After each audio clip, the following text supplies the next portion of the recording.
Refresh. It is live. I also Oh, so it Wait, could be a no. new. Honestly. when This the is a archive video. when the Yeah, as I say, I technical gotta go back to the page and load his new video. when the technical issues happened, I changed room, so I'm closer to the router, so it should be going better.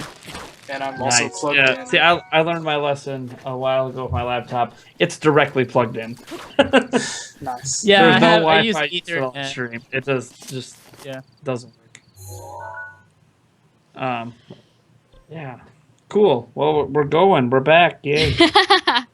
And we're seeing Link Yay, doing get some to say shield stuff. surfing. Shield surfing. Yeah, Yeah. you know, it What's reminds interesting me about of this game, the. like the flurry rush, the shield surfing, the game doesn't tell you how to do any of this stuff, like at all. There's not like a pop up or somebody talking to me like, "Hey, you need to do this. You need to press Y and jump, and like this is how you do the slow motion arrows. You jump off the thing and you pull your bow." Like it doesn't tell you how to do any of it.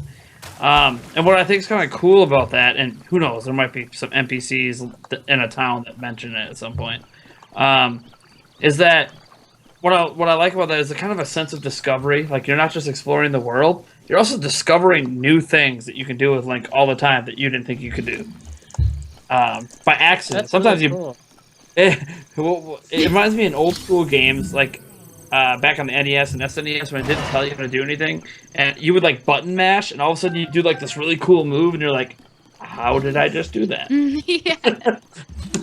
Let me I try did that button with mash again to Between figure it out." Worlds. Yeah.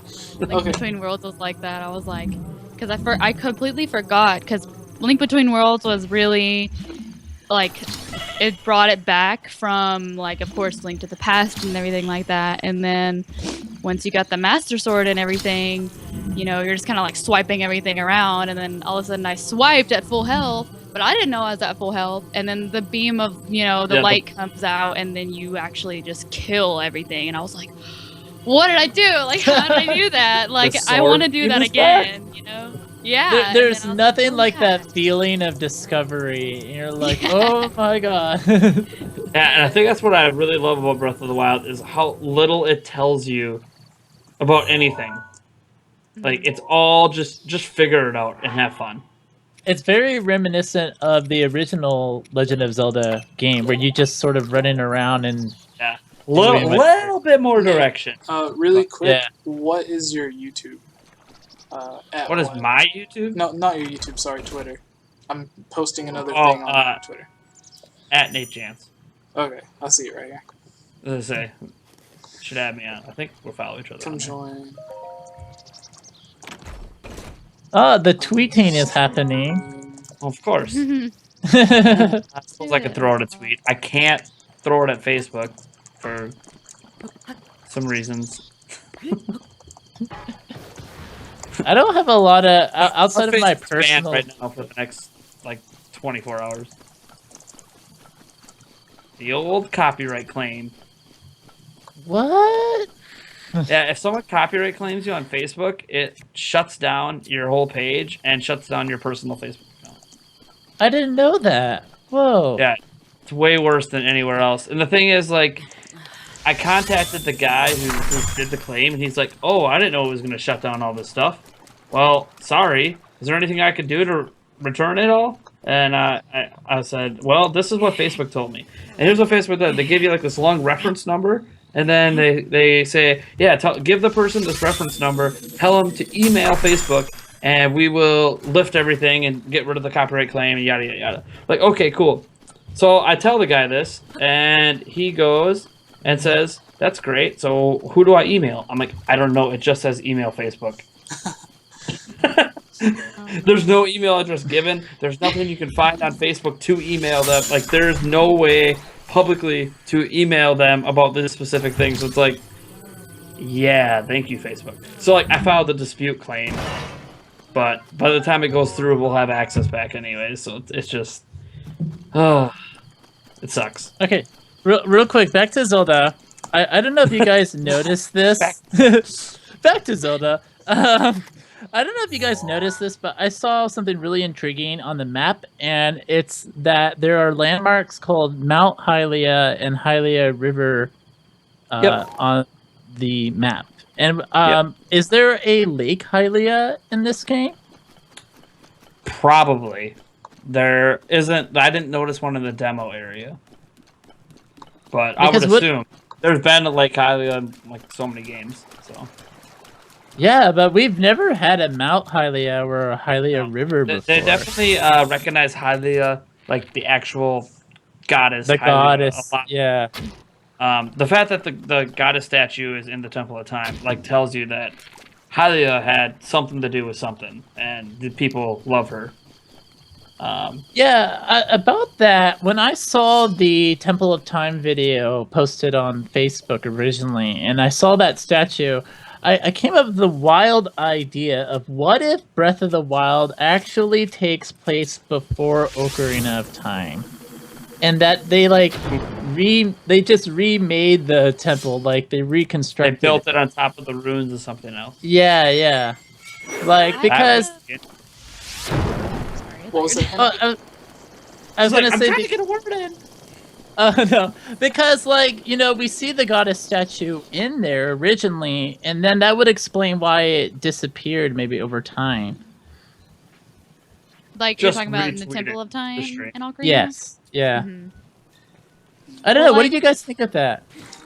When I was, because I recently started playing Skyward Sword again, and I was like, well, once at the beginning, after you go through the ceremony and everything, and you're right before Zelda gets kidnapped, spoiler alert, you have to talk to her and fly with her on the loft wing, and she's like, well, like I have something to tell you and things like that, and like before she's like telling you her aspirations and her dreams about how she wants to be like the perfect representation of the goddess and like how she wants everything to be all right with Skyloft. But what she said that kind of, it was either like it caught me off guard and it made me think, but she was talking about how below Skyloft, she was like, well, there's this land that no one has been before, and like everything is all like, she put in like, it kind of changed the color of the text or whatever, and she was talking about everything being wild, and I was like, that kind of makes me think, because Nintendo is usually forward thinkers, and they kind of like take notes here and there, and they're, of course, Breath of the Wild maybe wasn't even a thought at the time Skyward Sword came out, but I was like, maybe Breath of the Wild is at the same time period that Skyward Sword, possibly, because That's what I wanted. it's I wanted kind it of to like be like a the post same Skyward Sword thing, Yeah. Yeah, like Yeah. all of this could be That's what I happening wanted, right but- now, yeah. right underneath Skyloft, and like maybe not at the exact same time, because of course this is a different Link and things like that. But I was wondering, I was like, well, maybe it could be a possibility. It kind of like rang some bells a little bit, and I was like, maybe. Well, I Yeah, would want because- that. I mean, anything right now would be possible because there, like I was talking earlier, there are things in Breath of the Wild that we've seen that could put it in each of the timelines, but then there's also things that make it not quite fit in that timeline. Mhm. But the whole Skyward Sword and Breath of the Wild connection, I know that, again, Ainuma or Miyamoto, one of the two, said that the concept for Breath of the Wild came from when either they were making Skyward Sword or after they had finished Skyward Sword, they had feedback from people. Like, you have the Skyloft floating in the air. There's no Hyrule Field, but you have the 3 different major territories. Everyone wanted to know, what is Hyrule Field like for Skyward Sword? So they took the concept of, if everything is taken over or whatever and it's too dangerous below, if we explore that, then what do we get? And then he said something about Breath of the Wild. The name came from someone that works at Nintendo of America, I believe.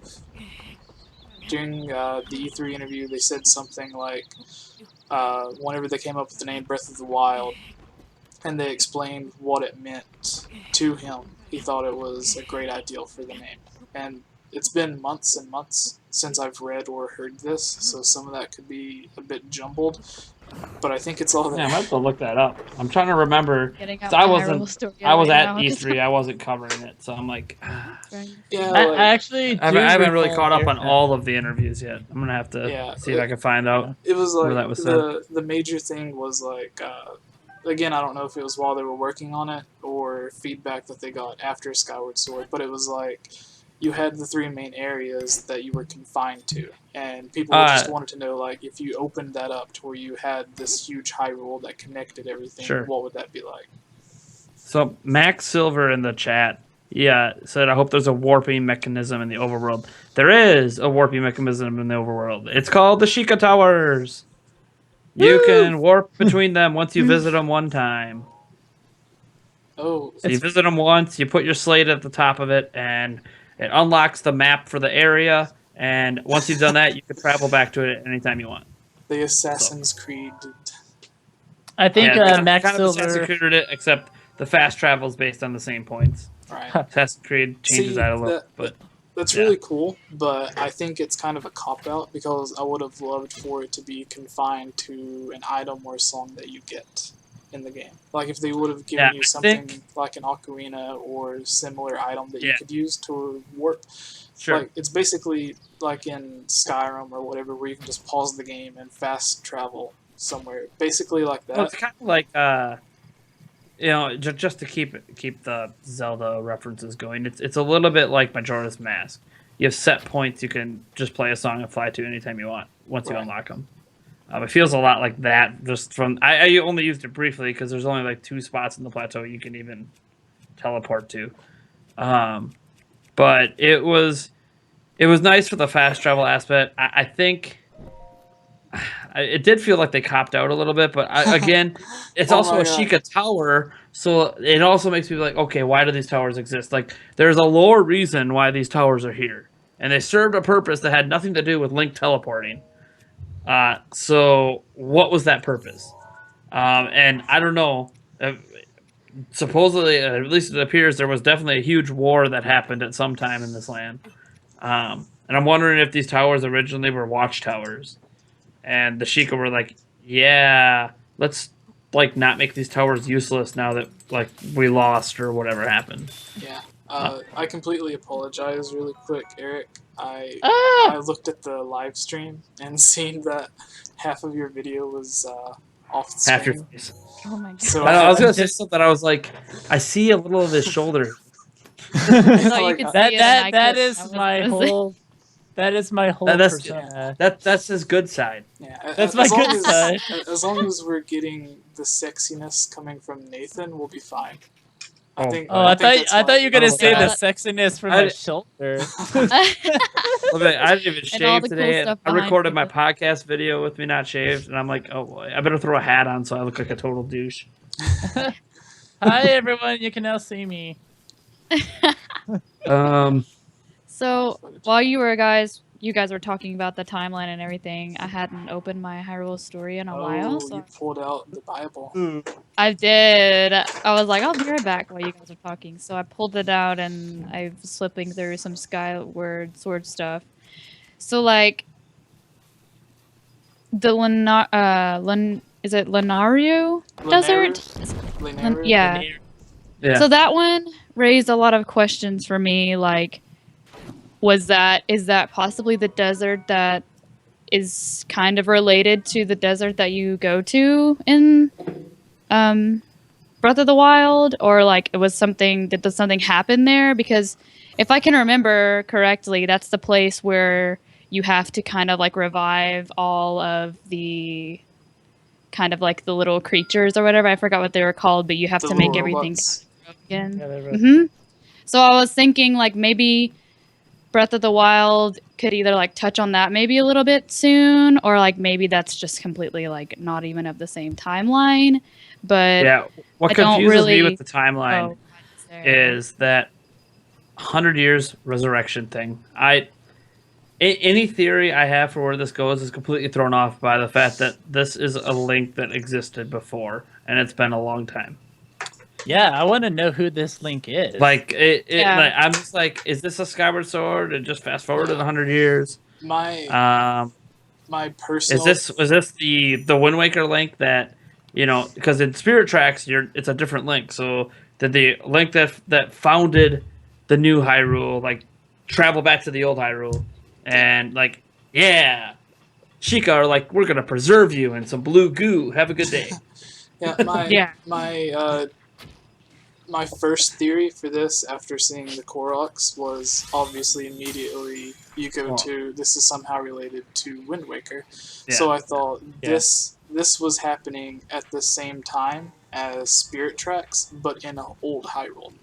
Parallel universe. Right. So like at the same time the new Link is in Spirit Tracks, beating Malladus or whatever is going on there. This Link is in the old Hyrule, and he had been resurrected from a previous Link to help rid the evil after the flood kind of dried out. And then my other theory, which I believe now, is that this takes place in the Downfall timeline, which everyone looks at as kind of the cop-out timeline, because theoretically Link could die at any given time, and then that would just cause a split on its own. But I want to say, what if Link doesn't die? What if that's not what causes the split? What if he may have been about to be killed by Ganon, and at the very last moment, instead of the sages sealing Ganondorf and stopping him, they seal Link as he's about to die, and then he's resurrected or brought back 100 years later in the Downfall timeline before the events of A Link to the Past and the other games began. And this is the hero of time 100 years after Ocarina of Time, but in the Downfall timeline. That's an interesting theory. I want to go back real quick to talking about the desert. I want to say that there are a lot of parallels between the technology we see in the desert and the technology we see in Breath of the Wild with the Shika Slate and the shrines and the guardians. Like, because the glowing lines and everything, I feel like that you see like very similar type of design and even symbols in the kind of technology you see in the time shift stones and whatever those robots are doing versus the technology we see in here. I've also saw a theory that there are parallels between the tech here and the Twilight Realm and Twilight Princess. I saw that too. Especially with the Yeah. some of the stuff I've seen related to that was like when you're in the shrines themselves and you see some of the architecture in the shrines, and all the lines and the circles and everything. A lot of that is in the Twilight Realm. Yeah. Yeah. I Like, thought a lot of if what you're referring to is what I'm thinking of, a lot of people have said that it looks like constellations in the sky. Yeah, like And, that I kind of look. I think it does resemble that, but it more relates to a map of where all the shrines are on the overworld.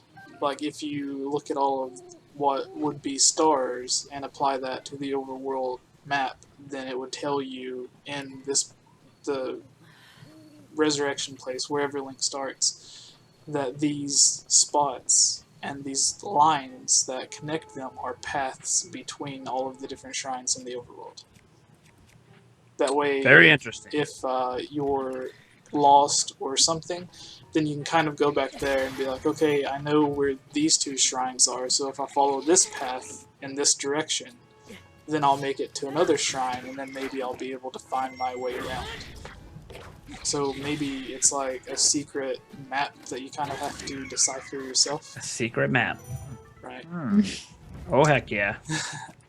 Going I back also- to like the technology thing though, like you were talking about earlier, like is what I was kind of referring to when we were talking about the Lanuri Desert or whatever it was pronounced or whatever, but like the way Lanayru. Yeah, Lanayru. Whenever the way Link's bow looks in Breath of the Wild, it has like the arrow or whatever that kind of has like the aspects of the way that the little creatures look in the desert whenever you resurrect them. And it does have a lot of aspects of Twilight Princess as well. I don't know if they're trying to keep the same art style or whatever, or maybe if like the technology that Link is using in Breath of the Wild is possibly, you know, like before even Skyward Sword, because this could be, you know, like the discovery of all the technology that you rediscover in Skyward Sword whenever you go to the desert. So like that was kind of like a thing that I was thinking of, and like I saw what you were talking about earlier about the Twilight Princess thing, about how the technology is still the same. But that kind of like threw up a red flag for me, because I was like, these things that Link uses in Breath of the Wild look so very similar to a lot of things that he does and what he uses in the previous games, including Skyward Sword and Twilight Princess as well, is what I was thinking. Yeah, Yeah. one theory I saw to support that was someone theorized that. Well, we haven't confirmed that. We've confirmed that this technology is from the Shika, right? Yeah.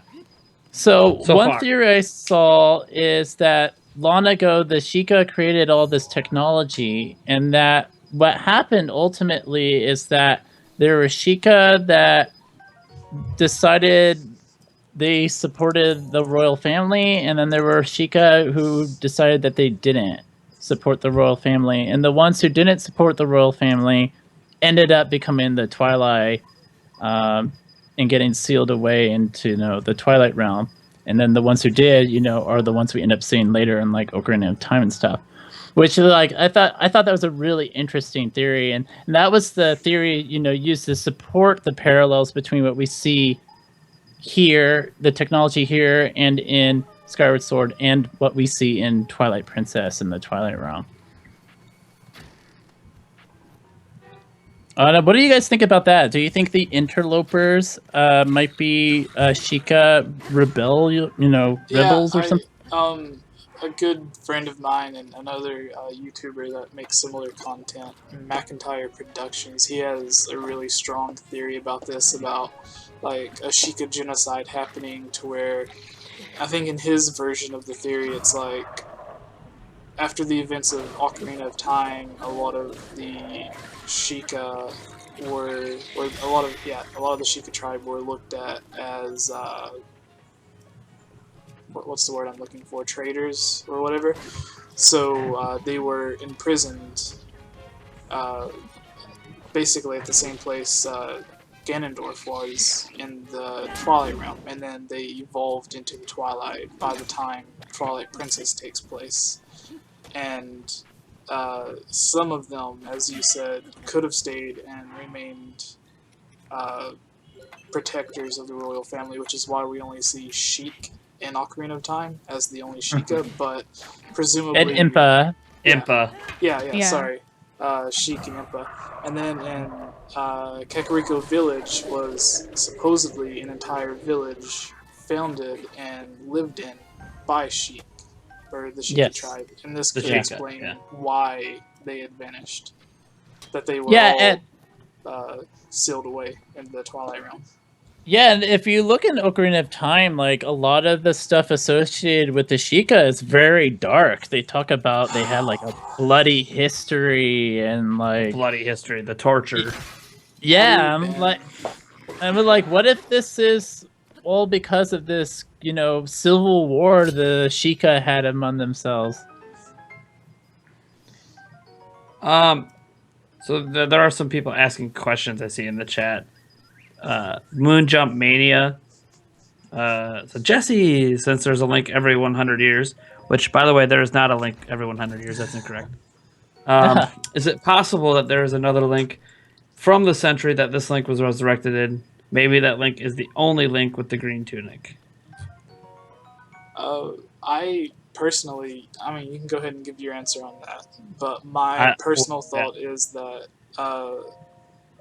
the green tunic will just be a bonus item that you get later on in the game, kind of like the Hylian shield in Skyward Sword. Maybe after you complete all 100 of the shrines, or however many shrines they are, they tell you when you complete one shrine that they've been waiting for the hero to come, and then they give you a gift that they've been waiting to give the hero. And after you complete all of them, maybe they give you the hero's tunic for proving yourself as the hero. And that's my thought on it, that it's just going to and then the hero's tunic makes you immune to all elements. Exactly. Yeah, I really think that's what it does. Like, maybe you'll get unlimited stamina. You'll be able to go in cold places, hot places, whatever. You won't need to constantly trade. It has everything. Yeah. Like, the Highland Shield was unbreakable, and it could repel almost anything in Skyward Sword. So maybe this is that version of that. But what's your theory on that, Nate? I don't think. Like, I'm just looking at his question. For starters, I do not think there's another Link wandering around wearing the green tunic, because if there was already a hero in this time, they would have not. Wouldn't need to resurrect an old hero. There would be no point to resurrect an old hero when there's already a hero around. And clearly, based on how the land is faring, there really wasn't a hero there. So I disagree on that point, but I do agree with you that the green tunic is clearly going to be probably. I mean, there hasn't been a Zelda game without it, so it's hard for me to imagine it's not going to be in the game somewhere. It's just not important anymore in terms of like gameplay. Like, there's no gameplay reason that makes it vital. Yeah. And to be fair, in the past, there really was never a gameplay reason in the past for the green tunic. It just was what he wore. Yeah, it's the same reason Mario always wears the same suit. Yeah. There's So no there's going to be a reason. way to get it. It's going to be, some achievement, long quest chain, whether it's the shrines. Apparently you don't need the Master Sword to beat Calamity Ganon, since you can go beat him, straight away. So, it maybe you complete the shrines, you end up finding out what the Master Sword is too. I mean, there's so many things it could be, because items are all breakable, and I'm assuming the Master Sword can't be broken. Yeah. Yeah, so it's going to be interesting to see how they incorporate the green tunic. They have subtly hinted that it could be in the game. Yeah. Sorry. That's all. It's just like, we're not going to say it is, but it could. Yeah. And I think Miyamoto kind of said something to the fact that he hasn't seen it yet, but that doesn't mean it's not there. Yeah. I had earlier. I was thinking about his question in kind of a literal sense. If there is another Link running around in the green tunic, it made me laugh, because the first thing that came to mind is Fight. like you're in the middle of playing this game, about say 20 hours in, and you come across a village, and it's just like all the pots are broken in the village, and then, It's like, what? Did I already visit this village? yeah, it's like, and as soon as you're walking in, you see a guy looking like you but dressed in green just walking out. And you both have that mirror moment, like. And he takes one look at you, 3 dots, hops on an Epona-looking horse, and just rides away. It's reverse Epona, so Just she's no completely white, explanation, but she no has nothing. a black or a brown mane, so everything's like reversed or whatever. Yeah.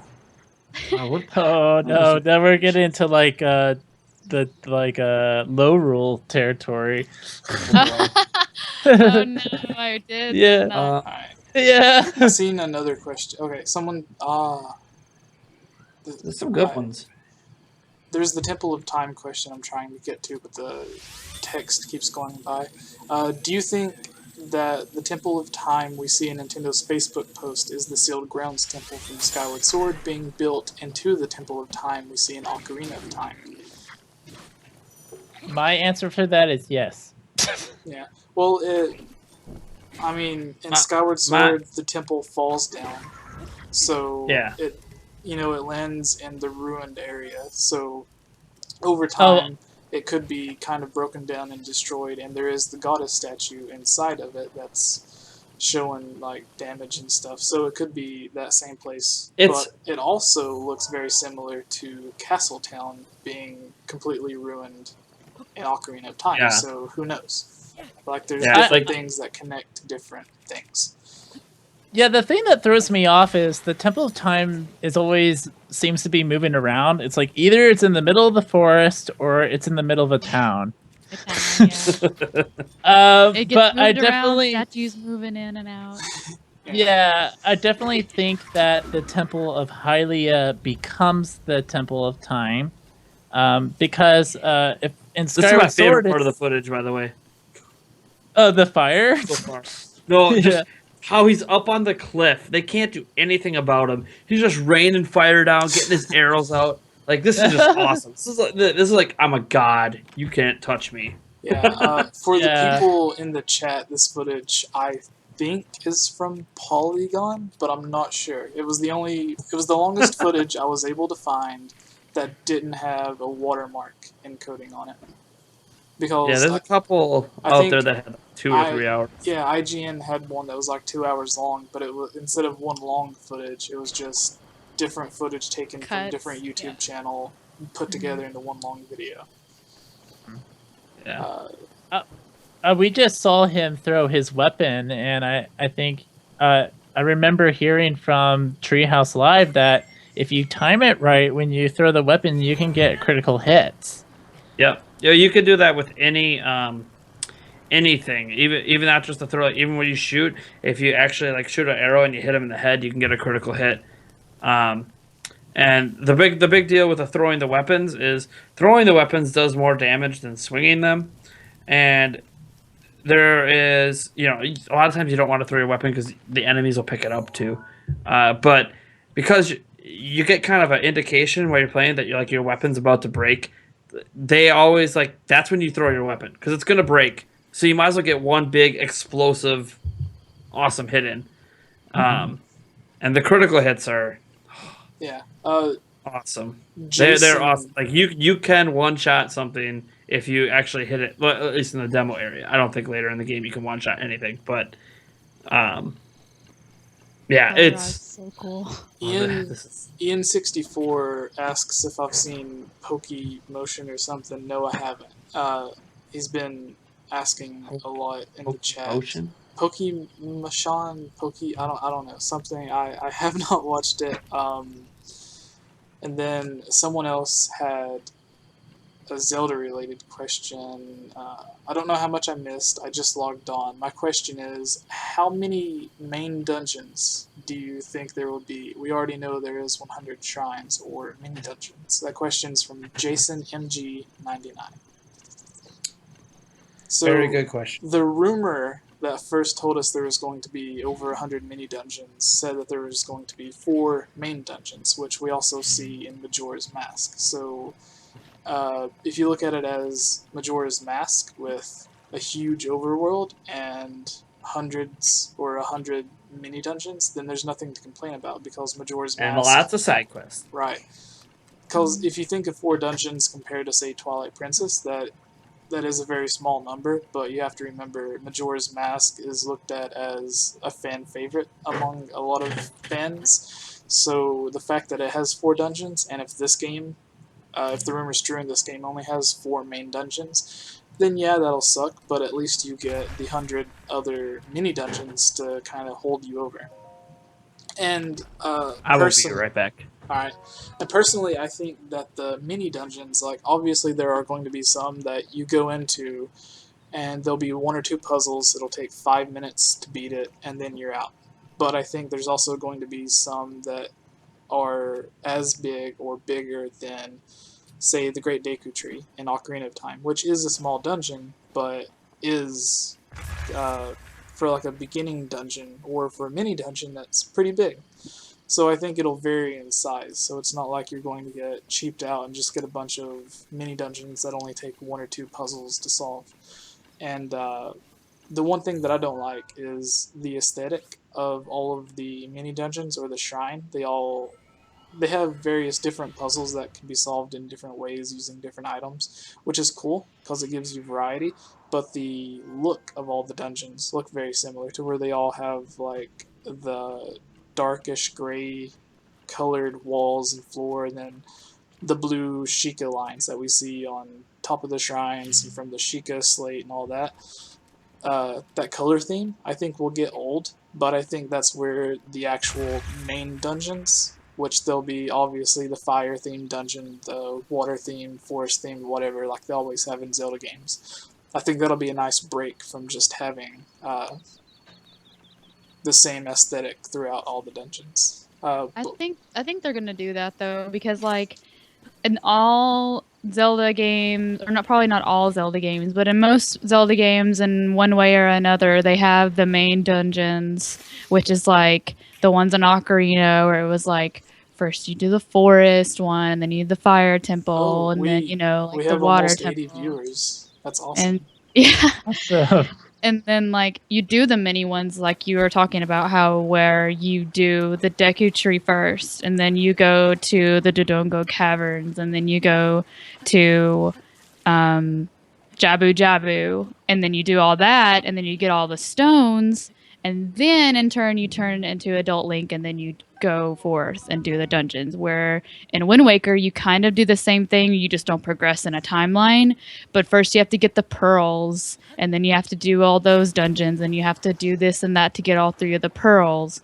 which kind of is the same thing, you know, you get all 3 of the stones and then you have to go forth into the actual quote unquote main dungeons and things that you need to get and you collect all the songs and you get all the sages and things like that. So I feel like they're going to do like a pattern of this with or when not they're going to do the shrines and things like that, but either I feel that they should do it because it's kind of consistent at the same time. You know what you're getting yourself into, but it's like it's not a dungeon after dungeon after dungeon. You kind of have an objective, and then you kind of have it branches off into a larger objective, which made it a lot more enjoyable for me, anyway. Since it's not just the same consecutive dungeons, is what I would really hope to see. Yeah, that would definitely be interesting.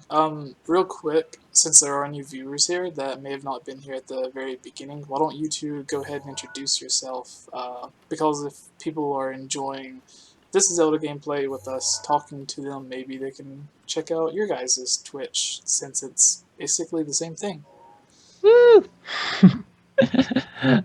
Okay, I'll go ahead and start. I'm Eric Schuler. I'm a freelance news writer for IGN, and starting today, I'm also a features writer for Zelda, Zelda Universe. I do Twitch. I do Zelda games. I'm doing Skyward Sword right now, actually. You can check me out at twitch.tv/Eric Schuler, which is ERICHSCHULER. And now I will carry it over to our other lovely Twitch streamer.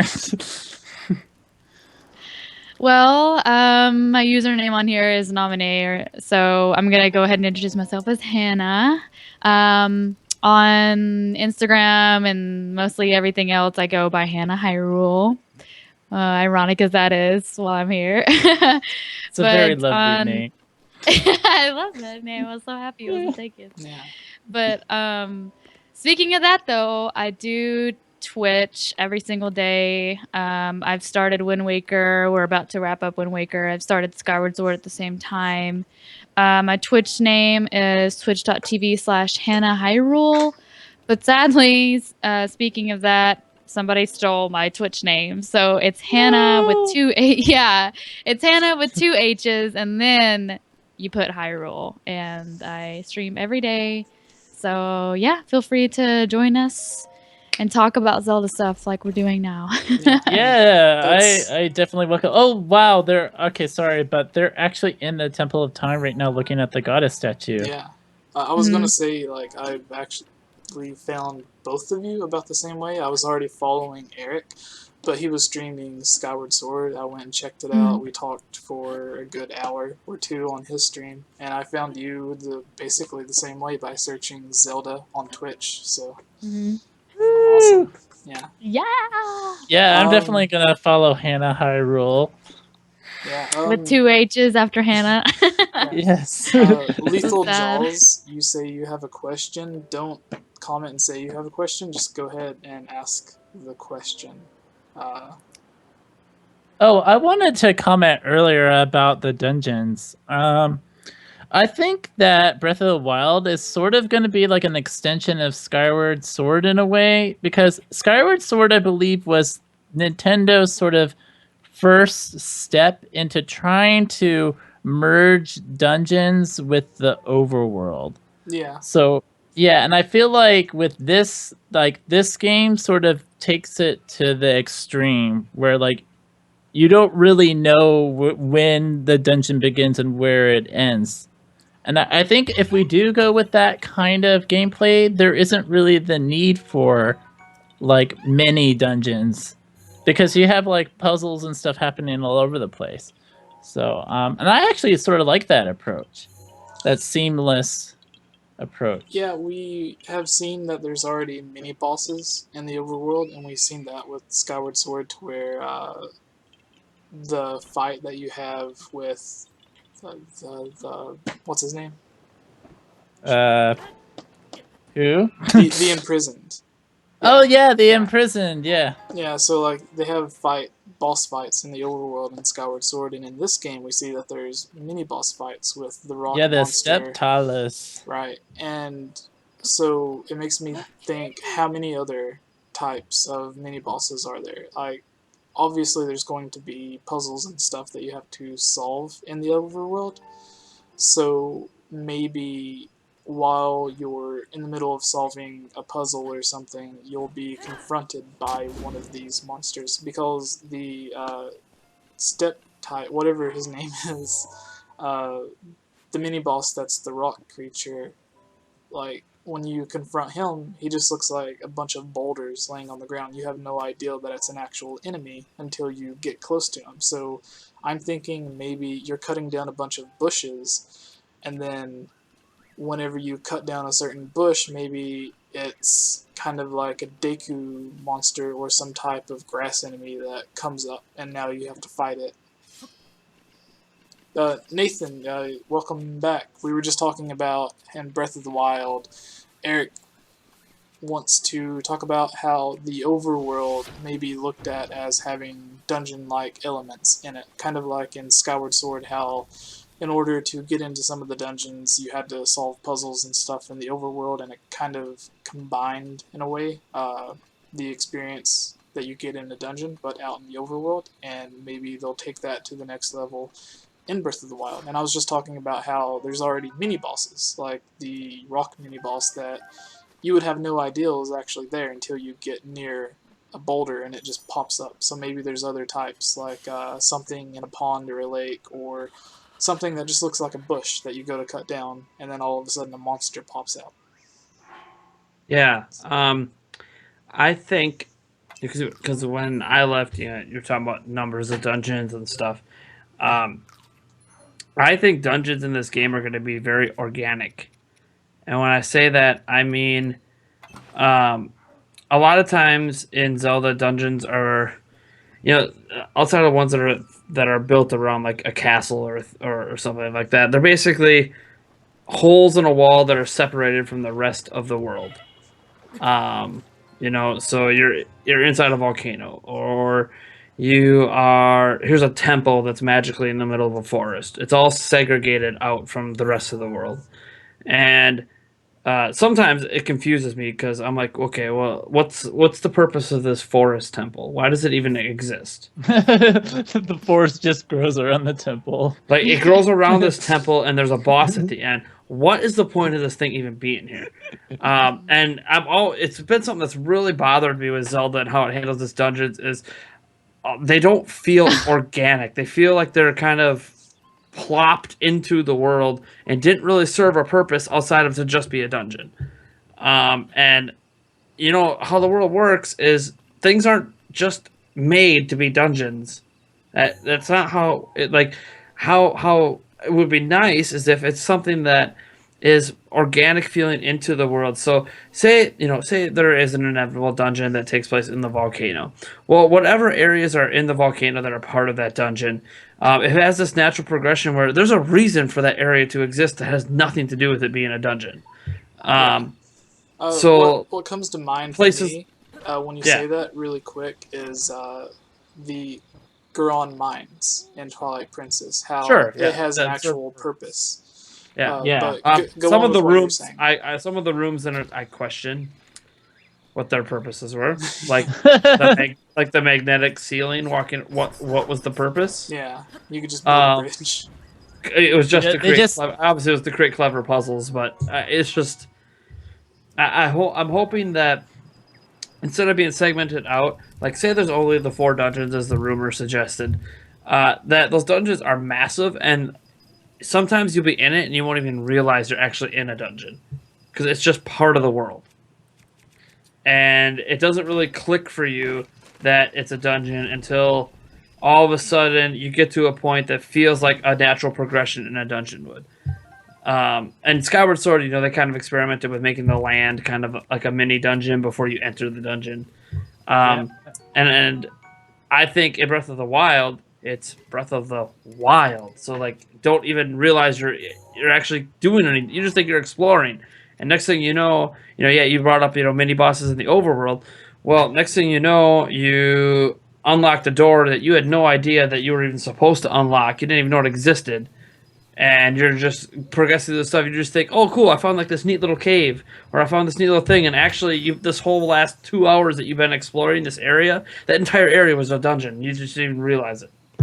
Yeah, I feel like that would be amazing if they did it, but I think I don't know that they're going to do it, would. but I would like that. They would have to do it in a very clever way, and I think if they end up doing that, then that would explain why there would only be 4 main dungeons. 4 of them, because it would take a lot of time and thought process. Yeah. And to me, that would justify only 4 dungeons in the biggest Zelda world we've ever seen. That seems like not much, but if those dungeons are massive and have all this thought put into them, like that I would rather see that than a forest growing around a building that had no purpose to exist in the first place.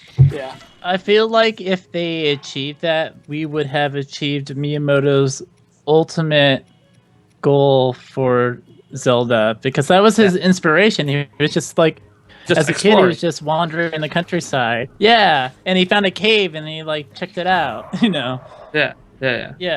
All right. Like it didn't feel pre-scripted. Yeah. Charles. That's what a lot of dungeons feel like sometimes. Charles Uzumaki II, sorry if I butchered that name, says, Jesse, You probably. how will Link get to the floating island? Loftwing? Question mark. So that's going off of the idea that there is a floating island. Mhm. So Yeah, we don't know that flying thing's an island yet. Yeah. It could be Beetle's new shop. It could be Giant- a spaceship. It's a giant and we're gonna go to outer airship. space. Yeah, Beetle could have just got an upgrade. Aliens are canon, so I'm just saying. That is true. Majora's Mask. We got Majora's Mask. Yeah. They need them So cows. it can be a spaceship. It'd be weird. All of a sudden, we're getting attacked by Final Fantasy airships, but it can happen. That's how Hyrule had its downfall. And how could you get up there? You make a deal with Tingle. You get on a balloon and just fly off in the air. You hop in a cannon like in Twilight Princess. Yeah. Pull out a Shoot. Wind Waker and If you have miss, the you winds die. blow up. Yeah, but realistically, I would love to see Loftwings return. I've said this a lot in a lot of my videos, but I think it would be amazing. In Skyward Sword, you have the Loftwing, and you're flying really high in the air, but you're above the clouds. So you don't really get to see exactly how high you are. So in Breath of the Wild, you have this huge overworld with different terrains, huge lakes, mountains of various sizes, volcanoes, everything you can imagine. And just being able to fly over that and angle the camera down and be able to see this huge overworld below you in HD with all of the crazy art style that Breath of the Wild has, I think would be amazing to see that. And That was always my problem with Skyward Sword. It made no sense. That flying overworld, you're up in the air and you're It's above the different. clouds. Okay, Yeah. I get that, but then when I drop to the surface, there is no clouds. I'm looking up, they're gone. So where did these clouds magically come from? Yeah, the overworld is actually my least favorite part of Skyward Sword. Loft, Yeah, it was very it felt disjointed. Yeah, Is yeah. the video frozen for some of you guys? yeah. I was it's actually going to frozen. say that too. The Is it actual, stop? Is that it? yeah, the gameplay video is frozen. You probably reached the end. Well, it's still playing. I can reset it.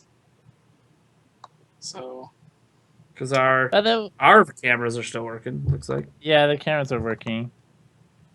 Mm. By the way, Nominee, I saw your cat earlier. She's right here on the floor. I was like, Okay. she wants to be here too. Oh I'll no, li- the cat! I have my own cat trying to get into Oh the camera. no. She like thinks that she's this big, so like especially when I'm streaming, for some reason she just knows. She's just like, I want to be here, and like I don't really have a large desk, so she'll lay on it, and then she'll just stretch, and my mouse is like everything's just falling everywhere, and I'm just like, you little stinker. Oh, it looks like the video's back up. Yeah. Oh yeah, Yay. Oh. good. Yeah. I'm saying, yeah. As I take off my Yeah, headphones, you're it looked talking like about cats. Nathaniel was God, dying. Yeah. I hate cats. I So noticed for a lot of the Ugh. video, it looked like Hannah was like really into watching the gameplay. Like whenever Link Oh, died this and is gonna stuff, you could be. see her react.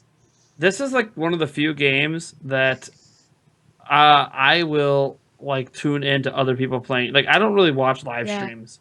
I'm not really one of those people that likes watching live. I'd rather just play.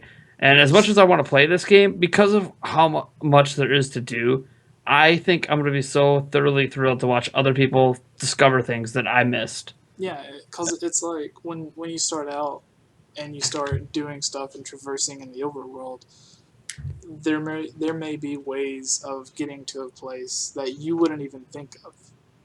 So other Mhm. people, because also Inuma, I believe, on the Treehouse live stream at E3, whenever he was watching the people streaming the game get through some of the puzzles, he said that he was seeing people complete some of the puzzles and beat the shrines in ways that he had never even knew you could. Hmm. So, like the multiple ways of solving a puzzle and completing a shrine, I think that'll be because you may be reliant on one particular type of rune or bomb arrows or something, and you may not think to use something else. So, And I was just thinking, because someone's going to try it, because it's already been proven you can do it. We're talking about that floating island or spaceship or whatever that thing is. Someone's going to try to wait till it goes above a peak on a mountain, and they're going to do that homemade makeshift catapult and try to catapult Link up to it. It's going to happen, and it's going to be awesome if you can pull it off. Like if you just find the right peak that's at the right distance, because that catapult thing flings you pretty high. I mean, speaking of, So that's the kind of like experimentation I love, because like the game allows you to try crazy stuff like this, and someone's gonna think of some crazy stuff I've never seen or even remotely thought about. Like the fact that I watched a video, I didn't try it myself, but I watched a video after I got done on E3 on the final day, and this person was levitating, like using the metal pieces together to create a levitation device to cross the river, and I'm like, this is crazy. I would have never thought to try to levitate across the river with the Yeah. magnet. It's crazy. do you That's know? amazing. Do you know what he's Wow. talking about, Eric? Have you seen this footage? no, I Have you haven't seen it, seen the Hannah? levitating. This Yeah. footage, no. I've seen like clips what you were talking about earlier when you were talking about like people taking Catapulting. stuff from like random things, Yeah. but like not specifically that like at all. Like, the but levitating. I get what you're saying because like I never thought that I would Yeah, it's something I would ever never think of see doing. that. Yeah. Or and then like seeing Link like surf on his shield, like that is so Yeah. unheard of. But it's like, It's Twilight Princess surfing all the time. yeah. Yeah, Yeah. But like, it's so cool to see that though. Like they're actually like progressing and like actually thinking things through this time. And I was gonna say earlier when Jesse was like commenting on how I was reacting to like how the film or how the actual footage was going, because like earlier I was laughing because I hadn't seen much of it, but I hadn't seen that Link's actually his face like animates like he gets all like cold and stuff whenever he's actually in the They have a lot of in, fine like, the details. icing Yeah, parts. it's Oh like- yeah, it's like they took the animations from Wind Waker because he has a lot of facial Yeah. expressions in that 'Cause game and just Link took always it to has the next random- level. I mean, Mhm. have you seen the footage of him trying to kick open a treasure box barefoot? Oh, yeah. Just he, like, grabs foot, he's like, He- oh, Hurts Yeah, his he foot. actually reacts in pain. oh my god. Yeah. I actually was noticing that too whenever they were talking or whenever he was actually in the icy area and he ate like hot peppers and then he put more clothes on. It reminds me, like, I don't know if you guys have touched on this earlier, but it immensely like reminds me of Monster Hunter because you do so much of these things in Monster Hunter and like Lots it's of of course fine to a details in lesser Monster- extent. Yeah, lots of details like when you're in the cold lands and things like that and you don't have any hot drinks, your character is like and then whenever you lose a lot Yeah. of stamina Lots of and free things like that. planning. Hmm. It's definitely very like a realistic point of view with Zelda that hasn't been as this immersive before, which is something that I am so happy to see. Yeah, Yeah, Like, it I'm really glad makes that they them. merged those things. Yeah, it something really makes them more human. Yeah, exactly. something that I'm really interested in with this game is like the different types of foods that you can make. Like you were talking about eating spicy foods and stuff, and how Link reacts to it. Like, what else can you do with this game? What else can you make? Hmm. Oh, in terms of cooking, Yeah, like, is there anything that you'd be able to make that actually, uh, I don't know, like, what all is there to explore and do with like mixing different foods and stuff like that? I feel like literally the like the possibilities are endless with cooking, especially when I saw the heat tolerance thing. I'm thinking that as long as you got the right ingredients, you can probably make something to benefit you in almost any way in this game. Yeah. I was thinking that as well, because like maybe they're kind of implementing the way like whenever you go into Skyloft in the bazaar, you go to the potion shop and you've got the woman or husband with the baby and they're like, "Hey, we can make stuff for you if you pay us.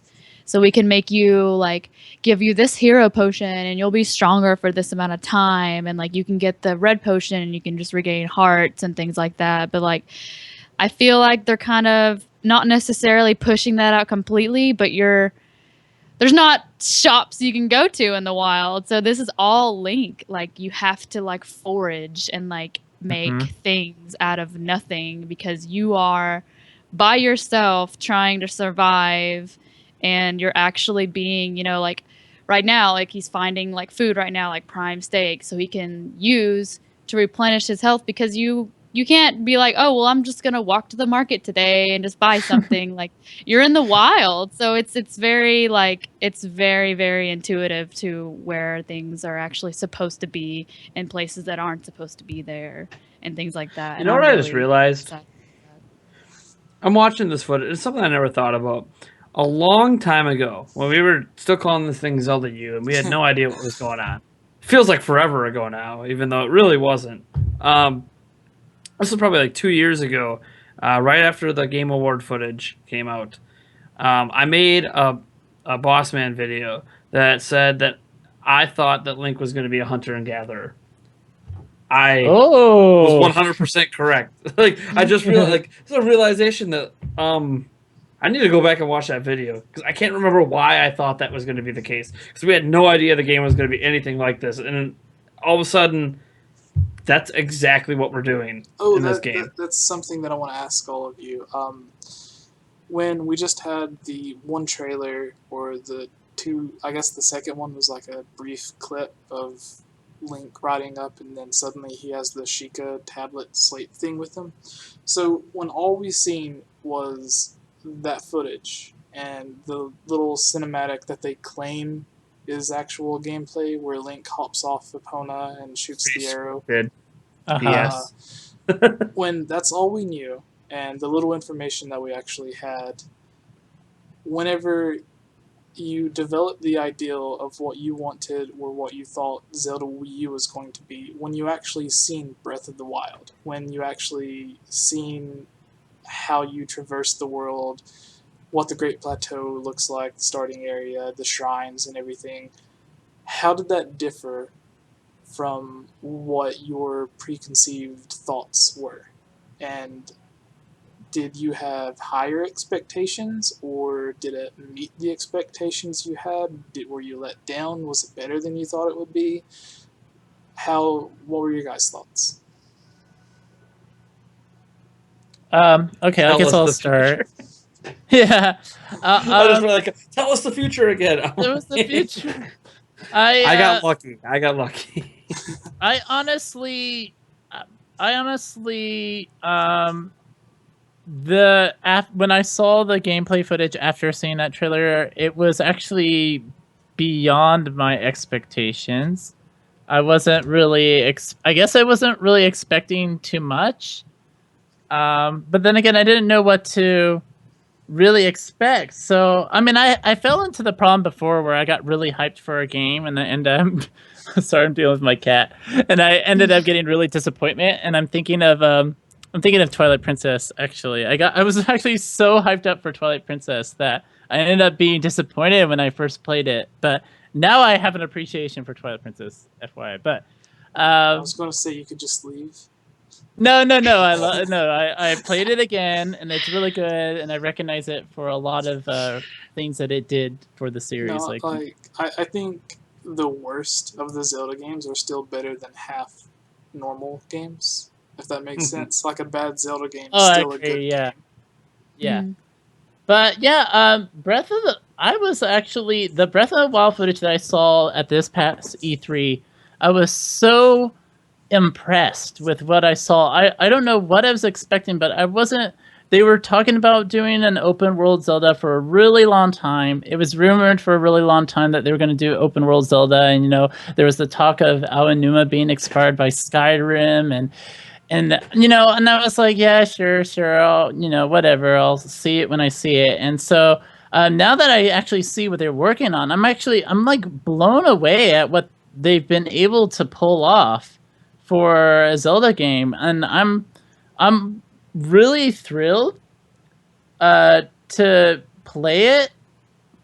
But at the same time, I want to remain cautious and don't get myself too hyped up for the game.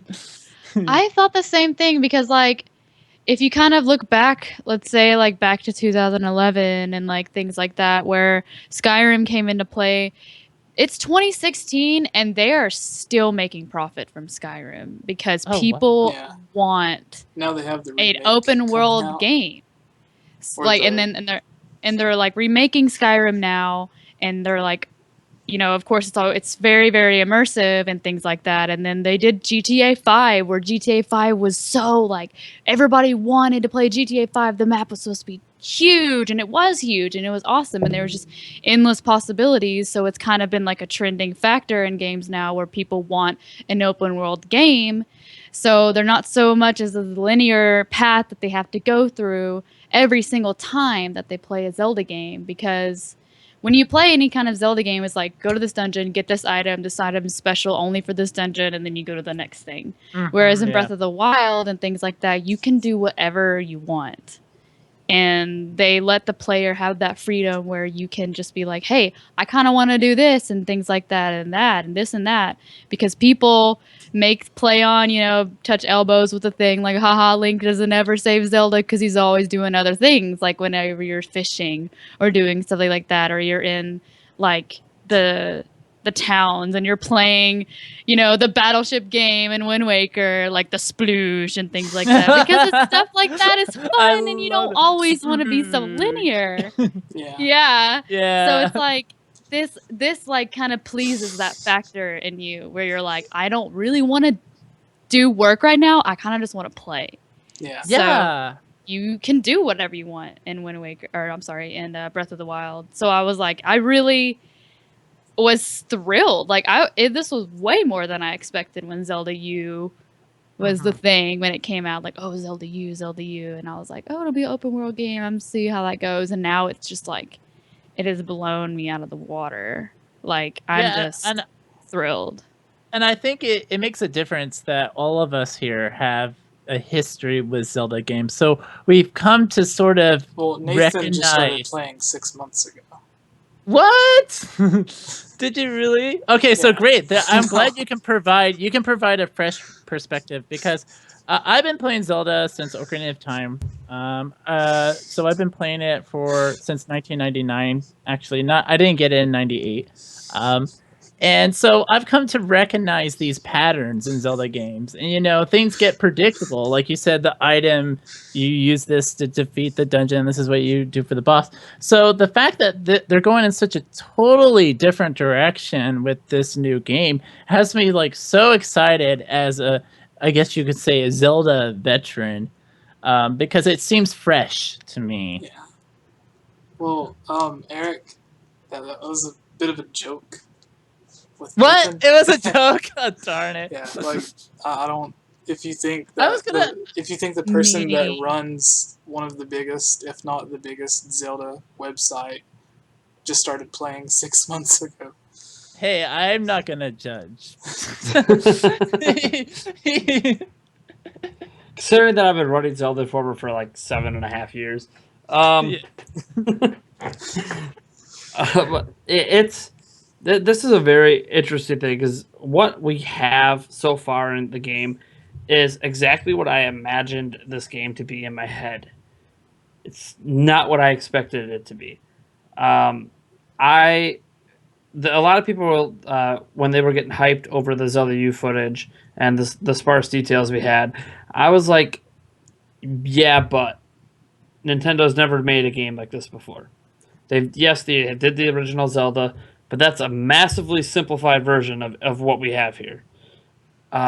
So Nintendo's internal studios, especially under Nintendo EAD Group 3, AJ Nova's group that does all the Zelda games, they have never done anything like this. And I have not seen anything from that group since he took over for Miyamoto that has given me any indication that they had the capability to do something like this. Because after all, Skyward Sword was supposed to be open world, and look how that turned out.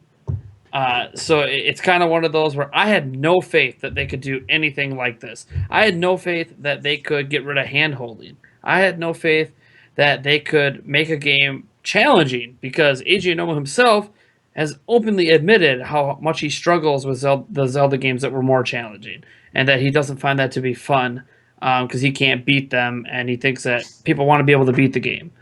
I think he's infamously said he can't even beat Zelda 1. And so here we have a game largely inspired by Zelda 1, a game that he couldn't beat. So it's kind of one of those, I had this huge lack of faith. You look at who's directing it, it's someone who's never directed a game like this before. So my expectations were people were going to get really, really hyped over these little tidbits of footage, but something has to be wrong because we're not seeing the game. It's been 2+ years, and whatever they're doing just isn't working. And what we're going to get is going to be a shell of whatever the hopes and dreams of an open world Zelda game is. It's going to be tiny. It's not going to have a lot of interactable stuff in the world because it's the Wii U, and they're going to use the excuse that they don't have the power to do what we want to do.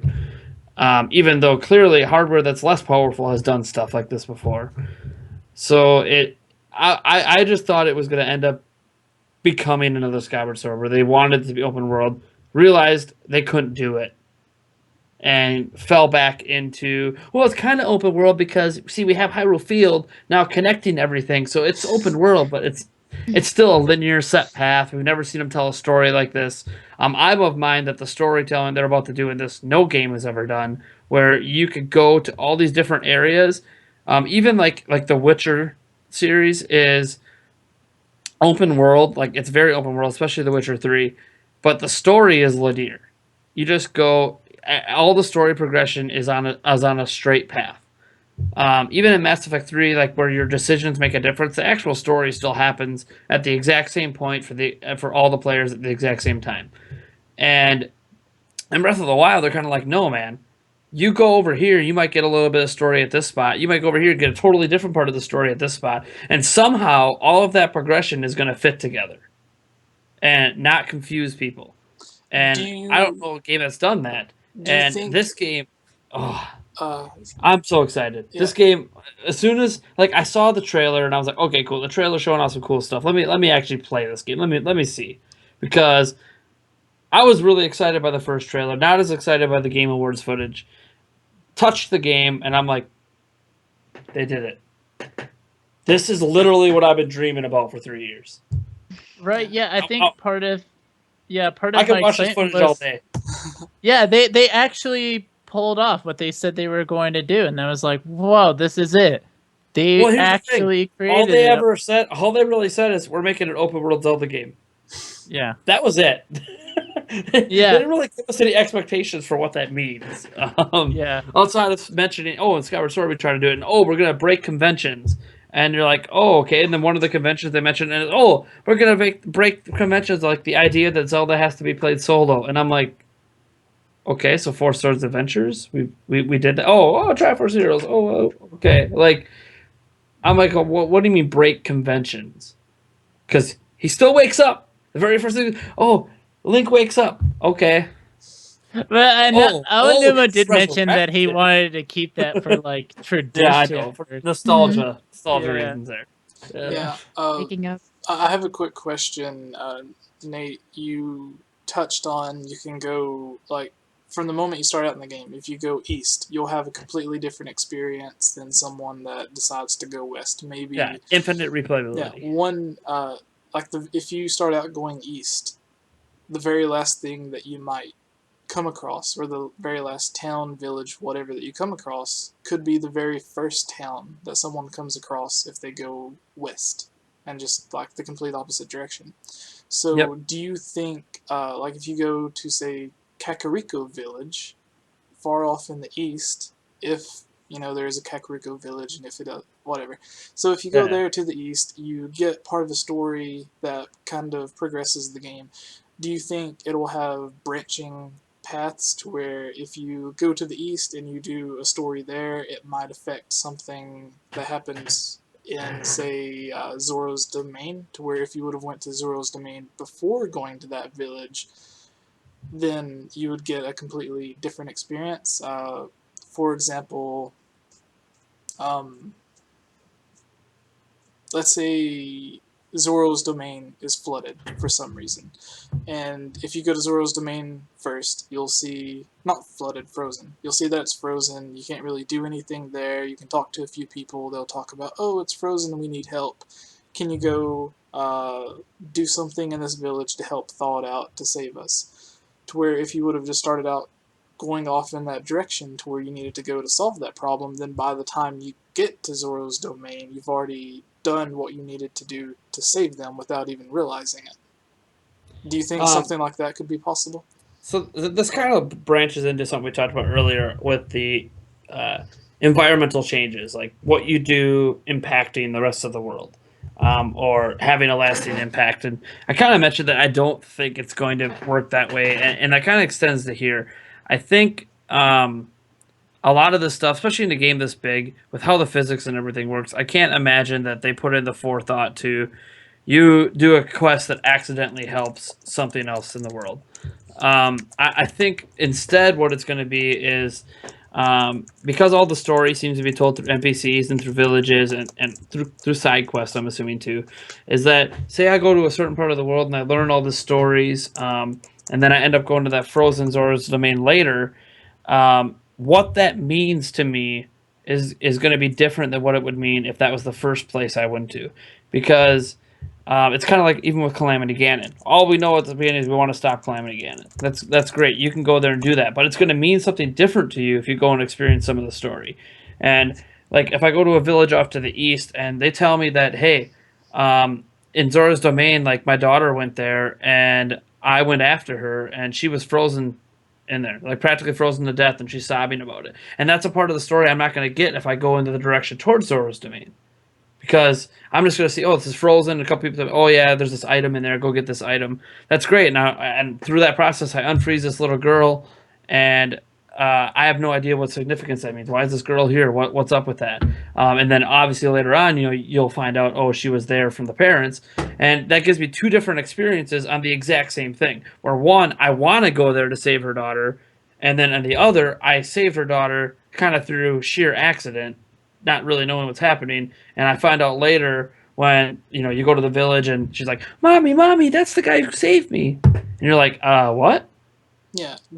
Has there been anything at all like that in past Zelda games, like side quests? No. Majora's Mask is probably the closest, and that it's interesting since technically the entirety of the game is pretty much optional. Um, Yeah. Which that brings me to like Majora's Mask side quest. All of that is optional. Pretty much, if you just did straight dungeon, beat Majora's Mask, the game's not that long. But if you do all the side content, which the game constantly pushes you towards doing, um, that's where you get a lot of the deeper meanings in the game. And I think that's what this game's going to try to do right away, even if you could skip it. And I'm so excited.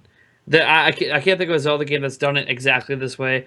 And I made this comment after I got done playing the demo that I don't think I've ever seen even in open world games an open world game that's doing everything that this game is doing collectively. We've seen climbing before. We've seen ragdoll physics before.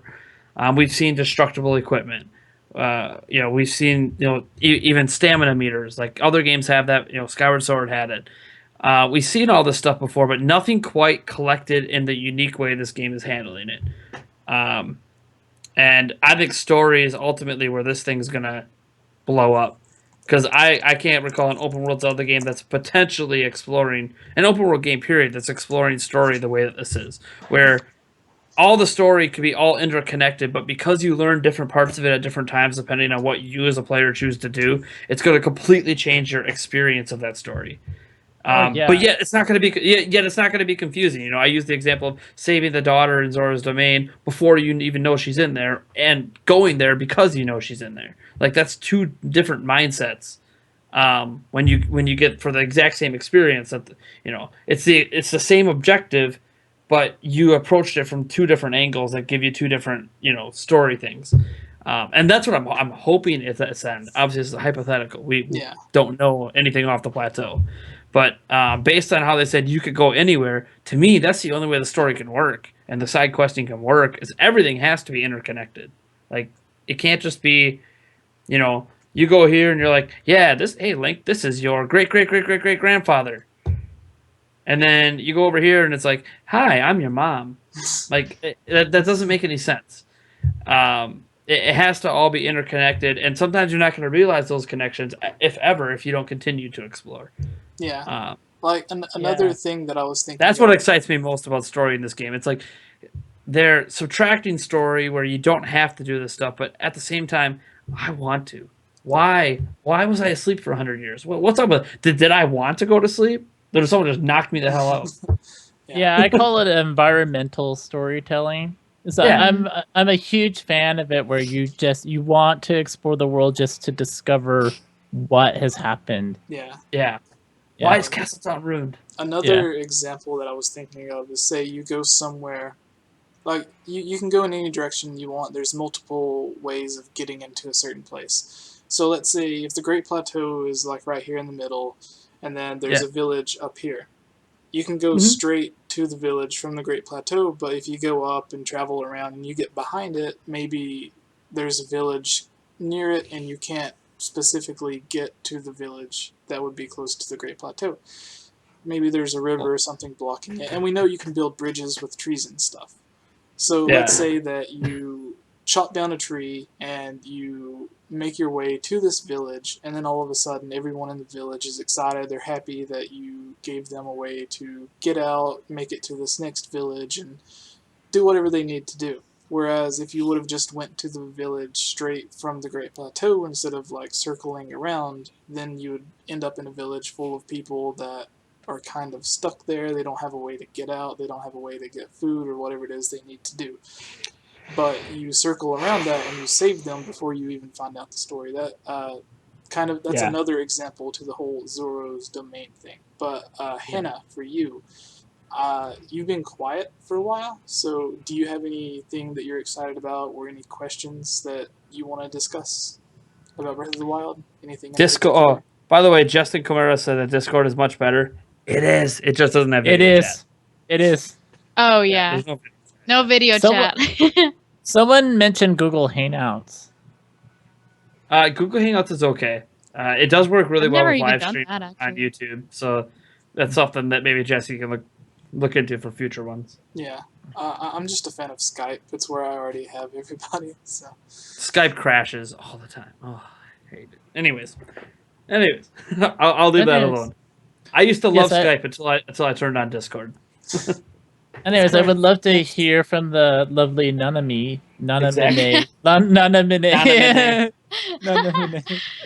Well, what you were talking about earlier, like whenever you were kind of a little bit curious or like maybe worried about being at, like, since you're given all this freedom to explore like this open world where there is no very much linear path that you can explore through like other Zelda games.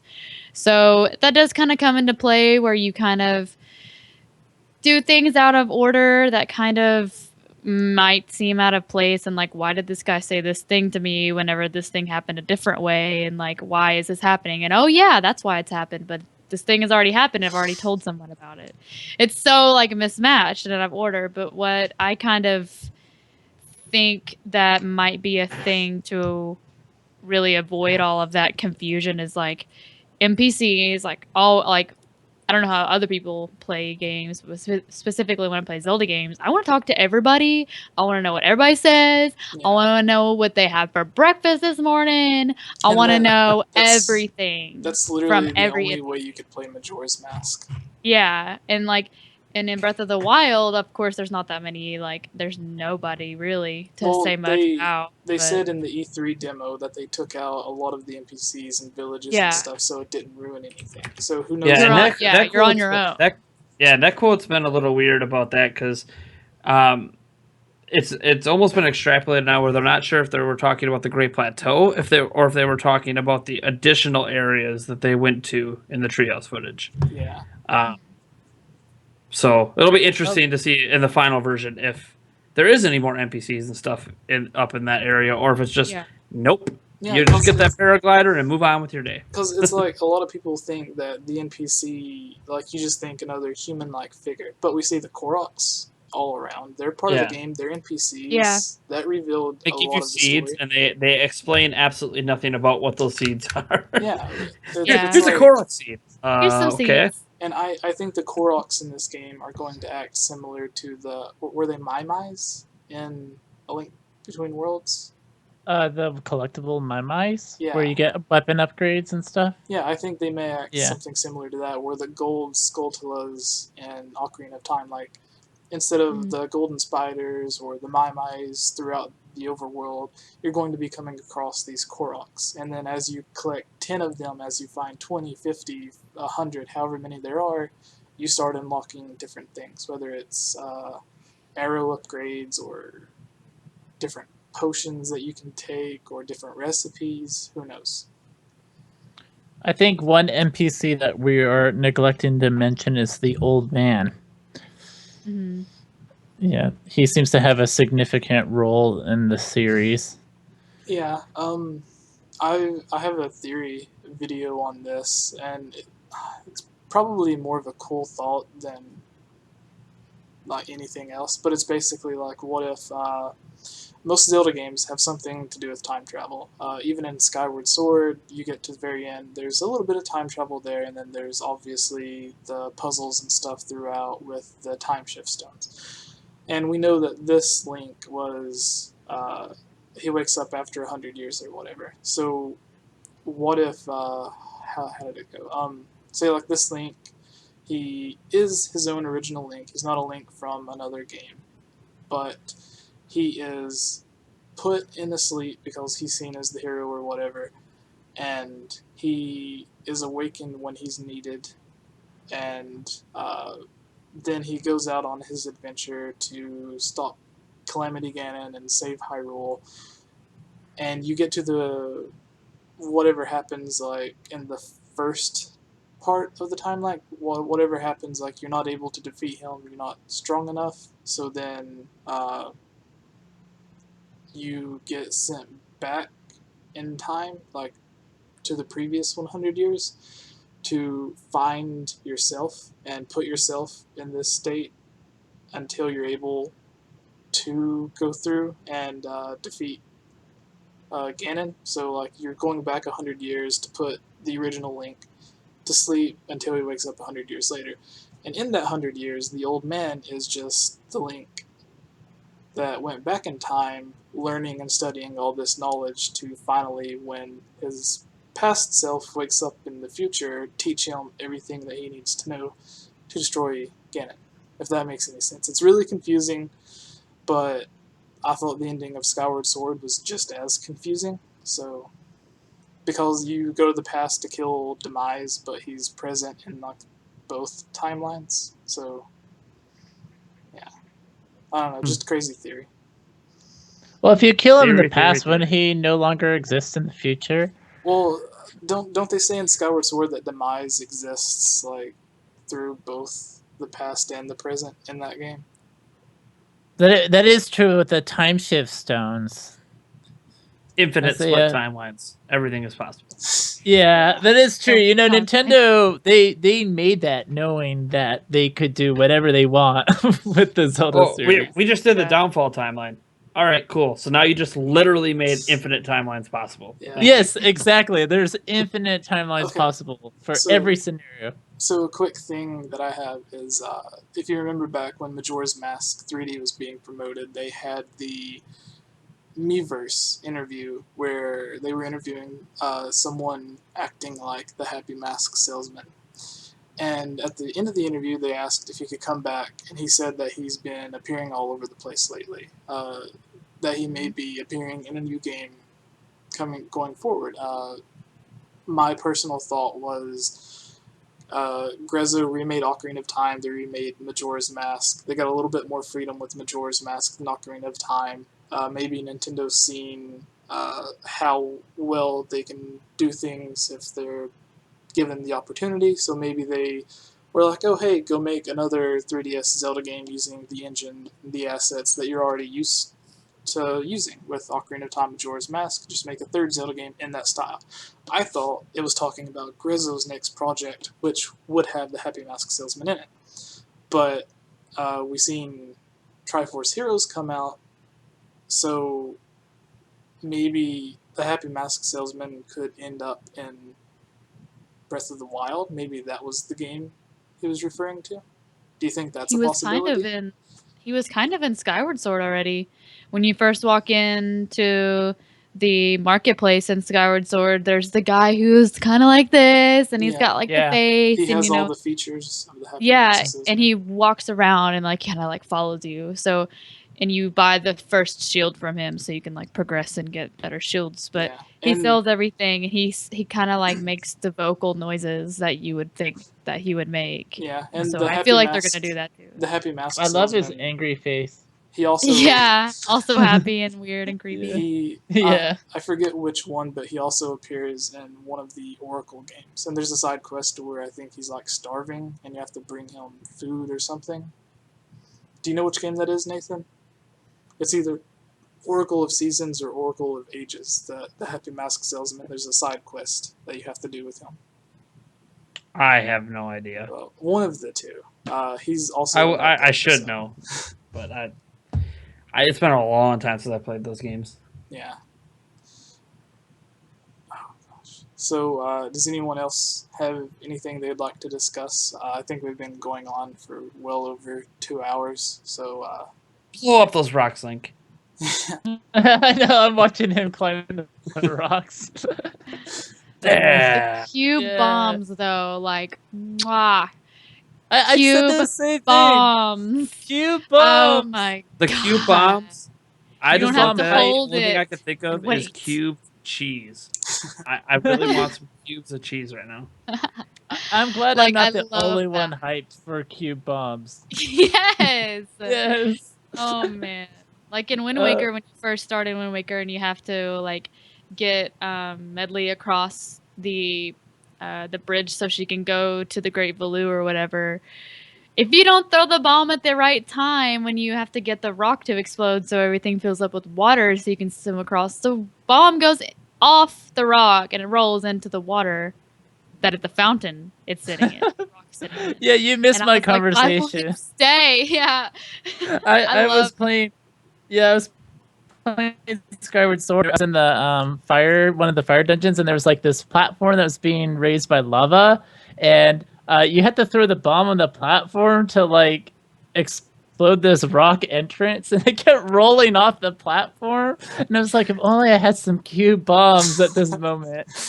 Yeah, I know Really? exactly what you're talking about. I had a lot of trouble with that. Because, like, wasn't Yeah. there the lava flowing at the bottom of it? And it would roll Yes, into the lava? yes, yes. All right, so we've been going on for a while now. We can continue, but if you guys want to go, we can end it by you guys just naming off your favorite Zelda games and why they're your favorite. But if you want to continue, then we can keep discussing after that. But I don't know if any of you have anything that you need to get to. I just need to eat some food. Yeah. I haven't had dinner. Hey, Yes, food. I want some cube cheese. I know, me Oh. too now. Some cube Oh, cheese, boy. please. See what I started. Yeah. All right. So starting with you, Eric, what is your favorite Zelda game? And then after you give your favorite Zelda game, remind everyone who you are and where they can find you. Okay, yeah. I'm Eric Schuler. You can find me on Twitter, Facebook, and YouTube, and most likely you'll find me on Twitter and Twitch. I know I mentioned Twitter already, but Twitter and Twitch, you'll definitely find me there. Find me at ERICHSCHULER. I talk about Zelda a lot. I'm a big Zelda nerd. My favorite Zelda game. Okay, my favorite Zelda game is actually Ocarina of Time, but it wins with nostalgia factor alone. If I were to get rid of nostalgia as a factor, it would be Majora's Mask. Majora's Mask would be my favorite. And my favorite 2D is Link's Awakening. All right. And now you, Nathan. Oh boy. All right. So for starters, editor-in-chief at Zelda Informer. You can find me on Twitter at NateJance or anything Zelda Informer anywhere. I've probably had a hand in it. So, yeah, I mean, we do have a wonderful staff, but yeah. So I don't want to take credit away from them. They do a good job. We actually just hired a new person who does videos, who released a video on our YouTube channel 2 days ago. And it's actually like our top viewed video in a while. So good job to him. Nice. Thank you for joining the team. I'm really glad that we're expanding our video content because, man, I have my hands full. I wish I could do more. So, favorite game. I hate mentioning it, but it's Zelda 2. I'm probably one of 5 people in the world that like sincerely say I played the entire series and that's my favorite game. What? Breath of the Wild might top it. We'll see. I'm so shocked. That's my least favorite Zelda game. It's many people's least favorite. The reasons that I love it are a lot of the same reasons that everyone hates it. And that's totally fine. The difficulty. The difficulty is like tops on my list. I love difficult. Yeah, playing that game normally is like doing a 3-heart challenge in the original Zelda. Another thing I really like about the difficulty in it, a lot of people just think the difficulty is cheap and bad. It's not. It's a highly skill-based game. You have to get good. It's not just mashing a button to win, and that is what most Zelda games are. You don't have to be good to beat the games. This game, you have to be good to beat it. You're not just gonna out-level it and win. It just doesn't work. You have to actually get good at all the different ways you can use your sword, and there is multiple ways. You need to learn the ins and outs of your magic. And this is, I think, to date, still the only Zelda game where Link literally casts spells. It's not like an item he uses that does something. He has magic abilities. He's a wizard. It's really cool. So he's literally a wizard. Like he is. It's awesome. So there's all of that. I love that the dungeons are just. I don't know how they made the dungeons entertaining when it kind of feels like a mixture of Mario, Zelda, and Metroidvania games. Like it's so weird how they did it. There are obviously some things I don't like about it. I don't think any of the Zelda games are perfect. But it's so entertaining to me. It's the first game that introduced towns into the concept. Now, obviously, it's the second Zelda game ever, so it probably introduced a lot. It introduced magic as an example. But honestly, when I think about it, like I just talk about how Breath of the Wild is like the biggest game out there. I think the overworld of Zelda 2 might actually be almost as big in terms of actual area in the game, not in terms of how long it takes to explore it. It's like Final Fantasy style, old school Final Fantasy style overworld exploration. So like you're traveling super super huge distances really really fast. Um, but it's a very hard game to like.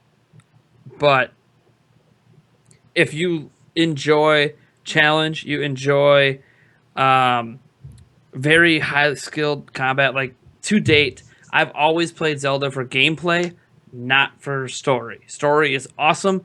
I want to see them get better at it, but it is irrelevant to why I'm playing a Zelda game.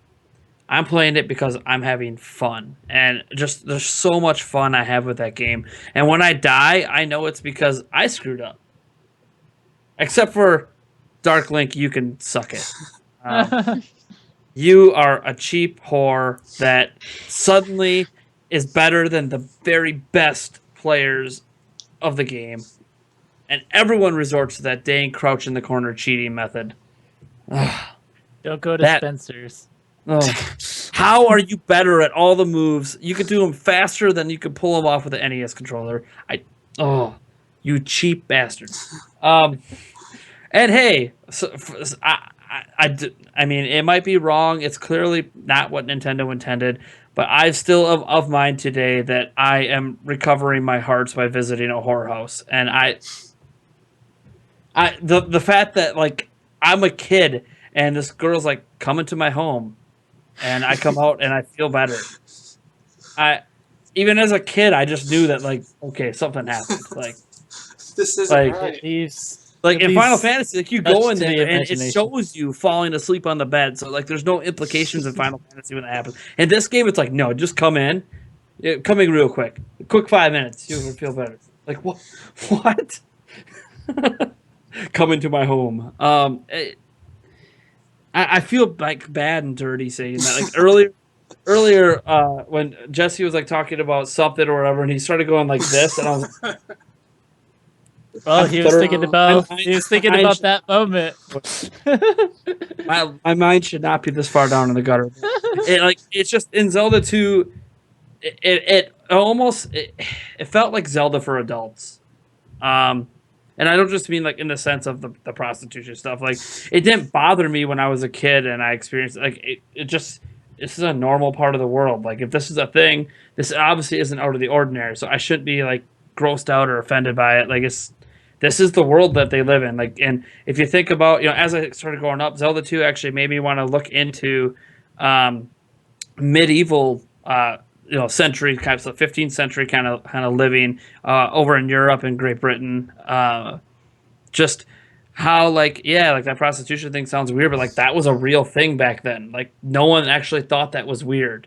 And like just everything in that game just maybe. It made me fall in love with history and that time period. So maybe it goes beyond the game for me. I don't know. I think a lot of people's favorites end up going beyond the game. Yeah. But yeah, that's just I could passionately talk about Zelda 2 all day. And I promise I will never bring up prostitute stuff again with Zelda 2.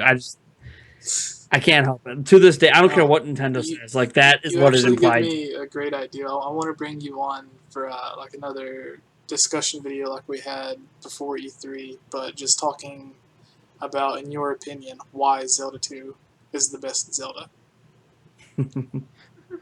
Oh boy, you're gonna make me have to write some stuff down here. Yeah. All right. So, how about you, Hannah? What's your favorite Zelda game, and how can people find you? Well, starting off for me, I used to do YouTube for a little bit, but I kind of fell out of it. I might go back and do some stuff. But yeah, run away to YouTube and run to the. Especially if you're trying to make money, they will take it all from you. Yeah, PewDiePie broke YouTube, and nobody else can pick up the pieces as much. So, it's not really for me. So I fell into the arms of Twitch, and it's been a lot more. Woo! Yeah, woo! It's been a lot more. A lot more rewarding for me in the past month than YouTube has been for me in 2 years. So I do live streams every single day, 6 p.m. Eastern Standard Time. My Twitch username is twitch.tv/Hannah Hyrule, but my username was already taken, so it's Hannah with 2 H's at the end, and then Hyrule with no underscores or anything. And then I'm mostly active on Instagram every day. It's just Hannah Hyrule, just HANNAH, and then Hyrule. So going back to oh yeah, and I also use Twitter sometimes, and my Twitter username is Keyblade Queen. So yeah, that wasn't taken for some reason. Don't know how that was. Yeah. But going back to the Zelda thing, I'm gonna have to side with Eric and be like, well, I'm one of those people who's like Ocarina of Time, One of you know, those. like it was my first game ever. Like Ocarina of Time came out in 1998. I was 5 years old. I was born in 93.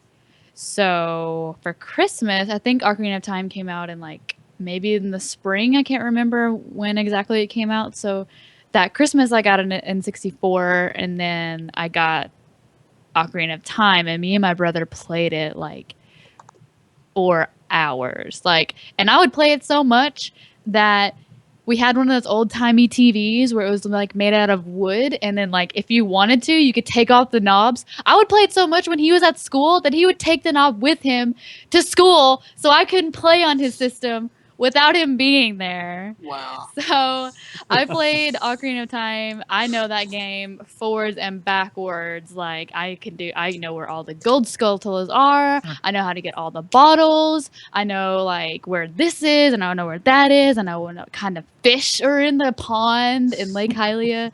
Like that is Dangfish. like my childhood. Yeah. But whenever It's you such you a know, well composed game too. yeah, like whenever you strip everything away from the nostalgia, it's like a game that was more in depth than I have ever experienced before, because you know everybody's playing a Mario, and you know like things that are like really fun and like gameplay wise, but like it's kind of the opposite of what Nathaniel was saying. Like Nathaniel wants to have fun, and like of course that's very important, but like the story to me was like the thing that made me want the most, because it's like, who is Sheik? Like, why is Sheik here? Like, you know, who are the Shikas, and why do I have to save Hyrule, and who's Ganon? You know, like I didn't know any of this stuff. I didn't start with anything else except Ocarina of Time. So that Yeah, me was the too. thing. Yeah. Yeah, that was my starting point. I was like, man, I want to know. Like I have the mighty need. Like I want to find out who are all these people, and like I fell in love with all the characters, and I loved Link's like design. And I remember the first time it was in the water temple, and I remember the first time where if you walk up to like a wall or something and you swing the camera around behind Link, you can see his face. And I noticed that he had earrings, and I was like, oh my god, he has earrings! I'm so happy. Like it's so like there's accessories, you know, like, and then whenever you put on the Goron bracelet, you can see it. And I never had that, you know. I was like, oh man, you can see, you know, little things in that game that are like really interactive, and you're like, man, that's something that I did. And you know, like it's something that's going to affect the game later on, but it's not so much as like it's not very immersive, because it is. But moving that all aside, if I kind of want to pick something else with not Ocarina of Time, you know, like going away for something like that, it's gonna have to be Skyward Sword, because Skyward Sword was a lot of aspects. There were a lot of things wrong with it, of course, but like it was the first step in the direction that Nintendo had not taken before. Skyward Sword is the very first, like it's the very first is like anything in the timeline. It's first, you know, like you can, you know, like where the wings come from and the Hylian crest. And those make sense now, because they're the Loftwing wings. And like everything, all the pieces that you have from Majora's Mask and like Ocarina of Time and Wind Waker, it kind of like comes together in Skyward Sword, because like I can never pronounce his name right, and I'm really sorry, but Zelda's dad in Skyward Sword represents the owl, Mhm. and his name is the exact same. I think it's like Kyogobara or something like that. I can never pronounce it right. Kapora Gabora.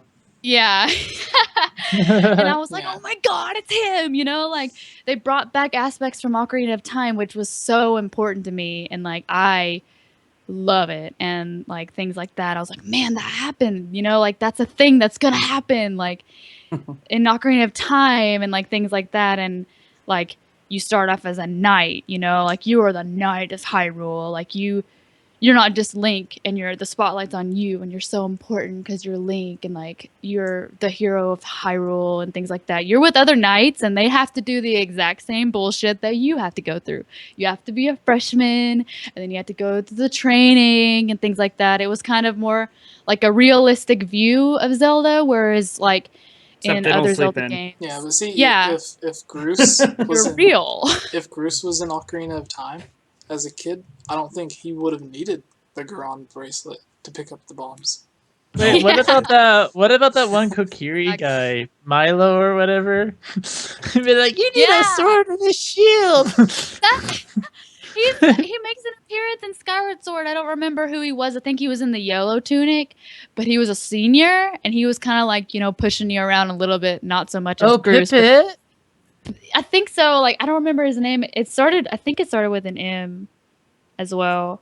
But he Oh, was like, yeah, well, you have to do this and things like that. And I'm like, you are really similar to somebody I know. And a lot of bosses were the same Yeah. in Oh, Skyward Sword as awesome Ocarina. story. Since we're on the subject of Skyward Sword, someone that somehow I ended up becoming friends, acquaintances with, whatever. I interviewed him on my channel, and we've kept in touch since. But he worked at Nintendo when they were developing Skyward Sword, and he actually came up with the name of Groose for Skyward Sword. Mm-hmm. What? Yeah, it was. Oh. He's gonna kill me. Someone's going off in the chat. He's gonna kill me. It's Mike. Uh, ah, Aaron, blah blah blah. Okay, he's blocked. All right. But yeah, it's Mike. He used to work at Nintendo. He wrote for IGN for a while. He worked for Saturday Night Live writing, and then Oh, I know now, who you're talking yeah, about. yeah. Now he writes for Yeah. the Tonight Show. It is Mike. Oh, yeah. Yeah, I had an interview with him a couple of months ago, and it was really interesting whenever he started talking about what it was like in the writing room while they were coming up with all the different names for the characters in English, because they wanted Groose to be named after a bird, but he needed to have like a tough guy name, and they were all throwing around names and coming up with ideas. And he said like that's the one thing that he did at Nintendo that he feels good about, because everything else is just like a normal day-to-day job, but at least he can leave and be like, I named Groose. VLC media That is- player ended. Oh yeah. It's over. It's We have over. That reached must the be a sign. end. Yeah. The moon will fall down now.